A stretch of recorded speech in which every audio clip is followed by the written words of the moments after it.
Om Swastiastu, halo semuanya, perkenalkan nama saya Billy Frans Marcelino Purba dengan NIM 23055310079. Kali ini saya akan mempresentasikan dari sebuah jurnal yang saya ambil, yaitu dengan berjudul Analisis Pengembangan dan Validasi Indeks Meteorologi. Spondularitasnya aksial yang dikoreksi atau biasa disebut dengan CASMI. Nah, untuk latar belakangnya itu yang pertama itu BASMI digunakan untuk mengukur mobilitas tulang belakang pada AXPA. Kemudian BASMI mempengaruhi faktor usia, jenis kelamin, dan tinggi badan seseorang juga. Kemudian itu skor dapat overestimate atau underestimated keterbatasan mobilitas. Kemudian dikembangkan CASMI sebagai indeks koreksi yang lebih personal dan valid. Di samping ini saya cantumkan semua jurnalnya, halaman depan jurnalnya yang saya ambil dari Science Direct. Adapun tujuan penelitian ini ada 3. Yang pertama itu menyesuaikan BASMI ini terhadap bias usia, jenis kelamin, dan juga tinggi badan. Kemudian tujuan keduanya itu mengembangkan Correct Axial Spondylaritis Meteorology Index atau bisa disebut dengan CASMI-nya. Kemudian tujuan terakhirnya itu membandingkan validitas konstruksi CASMI dengan BASMI. Untuk metode penelitiannya, yang pertama itu menggunakan data mobility study dan OASIS cohort. Kemudian itu ancor normal menggunakan persentil ke 50 individu sehat. Kemudian yaitu ancor saver menggunakan persentil ke 95 pasien AXSBEA berat. Kemudian metode penelitian berikutnya itu dilakukan koreksi berdasarkan usia, jenis kelamin, dan tinggi badan. Nah, komponen-komponen BASMI dan komponen BASMI dan CASMI. Yang pertama itu lateral spinal flexion, kedua itu tragus to wall distance atau biasa disebut dengan GWTW, kemudian occiput to wall distance atau OGW. Kemudian itu Schauber's test, kemudian itu intermolar distance atau biasa disebut dengan IMD, kemudian yang terakhir itu cervical rotation.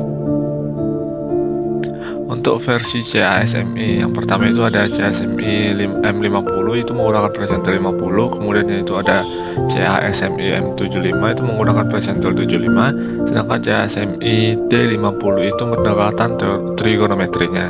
Kemudian CASMI T0TW itu merupakan mengganti TTW dengan 0TW. Kemudian CASMI 40TW itu fokus pada mobilitas spinal murni. Untuk hasil utamanya itu bisa kita lihat pada gambar di samping ini ya, ada 4 gambar itu dari gambar 1A, 1B, dan 1C, dan juga 1D, di mana skor CASMI itu lebih rendah dibandingkan dengan BASMI-nya. Bisa kita lihat itu untuk garis biru itu adalah gambar garis BASMI-nya, sedangkan yang merah itu garis CASMI-nya itu terdapat pada gambar A1,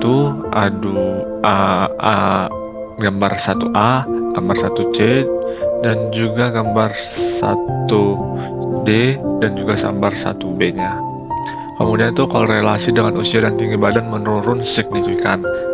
Terdapat pada gambar itu banyak terdapat penurunan. Kemudian itu validitas terhadap BASFI-nya, BASDAI, ASDAS, dan MSASS-nya tetap baik. Kemudian diskriminatif ability tetap tinggi, SMD-nya lebih besar daripada 0,80.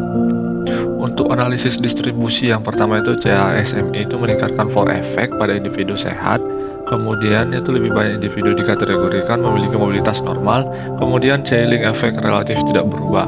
Dan yang terakhir itu distribusi skor lebih representatif terhadap kondisi patologis. Untuk kelebihan CASMI itu yang pertama itu mengurangi bias non penyakit, yang kedua yaitu lebih personal dan akurat, yang ketiga meningkatkan interpretasi klinis, dan yang keempat yaitu berpotensi meningkatkan evaluasi outcome pasien AXSBI. Untuk keterbatasan penelitian, yang pertama itu tinggi badan tidak selalu tersedia di praktis klinis. Kemudian data berasal dari populasi Eropa. Kemudian itu ancor saver berasal dari sohor kecil. Dan yang terakhir itu responsiveness-nya jangka panjang belum dievaluasi. Untuk kesimpulannya, yang pertama itu CASMI itu merupakan pengembangan BASMI yang lebih valid dan individual. Kemudian CASMI yang M50 itu dianggap versi terbaik, kemudian mampu membedakan keterbatasan fisiologis dan patologisnya, dan kesimpulan terakhir itu perlu evaluasi lanjutan untuk implementasi klinis luasnya. Oke, sekian presentasi dari saya. Apabila ada kesalahan, mohon dimaklumi. Terima kasih.